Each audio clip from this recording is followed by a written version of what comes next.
রাশিয়ার দখল করা ইউক্রেনীয় অঞ্চল থেকে বাংলাদেশি প্রতিষ্ঠান গম আমদানি করছে বলে অভিযোগ করেছে কিয়েভ। আর এই চুরি করা গম আমদানির অভিযোগে বাংলাদেশের বিভিন্ন প্রতিষ্ঠানের উপর নিষেধাজ্ঞা দিতে ইউরোপীয় ইউনিয়নকে অনুরোধ করবে ইউক্রেন, এমন তথ্যই জানিয়েছে বার্তা সংস্থা রয়টার্স।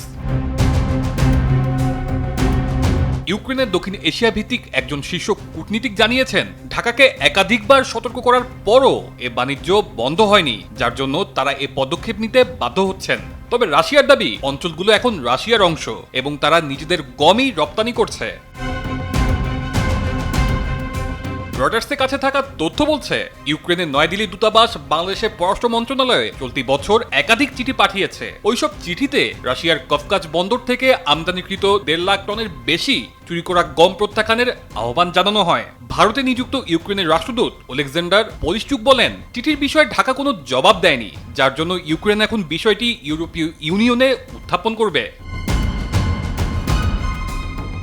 এ বিষয়ে যোগাযোগ করা হলেও বাংলাদেশ ও রাশিয়ার পররাষ্ট্র মন্ত্রণালয় কোনো মন্তব্য করেনি বলে দাবি করছে রয়টার্স। তবে বাংলাদেশের খাদ্য মন্ত্রণালয়ের এক কর্মকর্তা রয়টার্সকে বলেছেন, রাশিয়া অধিকৃত অঞ্চলে উৎপাদিত গম ঢাকা আমদানি করে না।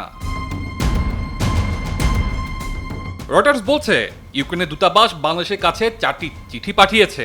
এইসব চিঠিতে তারা সেসব জাহাজের নাম ও রেজিস্ট্রেশন নাম্বার উল্লেখ করেছে, যেগুলো রাশিয়া অধিকৃত ইউক্রেনীয় অঞ্চল থেকে গম পরিবহনের সঙ্গে জড়িত। এসব জাহাজ কবে রাশিয়ার বন্দরগুলো থেকে ছেড়ে এসেছে সেই তারিখও চিঠিতে উল্লেখ করা হয়েছে। চিঠিগুলোতে 2024 সালের নভেম্বর থেকে 2025 সালের জুন পর্যন্ত কফকাজ বন্দর থেকে বাংলাদেশিগামী জাহাজগুলো যাত্রার সময় এবং তারিখও উল্লেখ করা হয়েছে। গত 11 জুন পাঠানো এক চিঠিতে ইউক্রেন হুঁশিয়ারি দিয়ে বলেছে, চুরি করা গম গ্রহণ করলে বাংলাদেশ গুরুতর নিষেধাজ্ঞার মুখে পড়তে পারে। এতে আরও বলা হয়, নিষেধাজ্ঞার তালিকায় শুধু আমদানিকারক প্রতিষ্ঠান নয়, বরং মন্ত্রণালয় ও সংস্থার কর্মকর্তারাও থাকতে পারেন।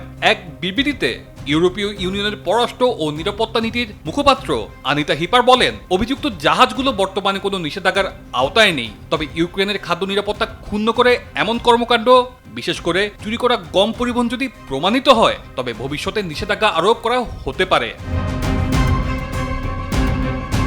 ইউক্রেনের রাষ্ট্রদূত পোলিশচুক বলেন, রাশিয়া অধিকৃত ইউক্রেনীয় অঞ্চল থেকে সংগৃহীত গম নিজের গমের সঙ্গে মিশিয়ে রপ্তানি করছে রাশিয়া। এর মূল উদ্দেশ্য যাতে উৎস শনাক্ত করা না যায়। নাম প্রকাশ না করার শর্তে রাশিয়ার একজন ব্যবসায়ী বলেন, রুশ বন্দর থেকে জাহাজে লোড করা গমের উৎপাদন কোথায় হয়েছে তা স্পষ্ট করা কঠিন কাজ। এগুলো স্বর্ণ বা হীরা নয়। ইউক্রেনের এমন অভিযোগের ফলে বাংলাদেশের উপর কি সিদ্ধান্ত নেবে ইউরোপীয় ইউনিয়ন, সেটাই এখন দেখার বিষয়। তানজিলুর রহমান তুষার, বৈশাখী সংবাদ।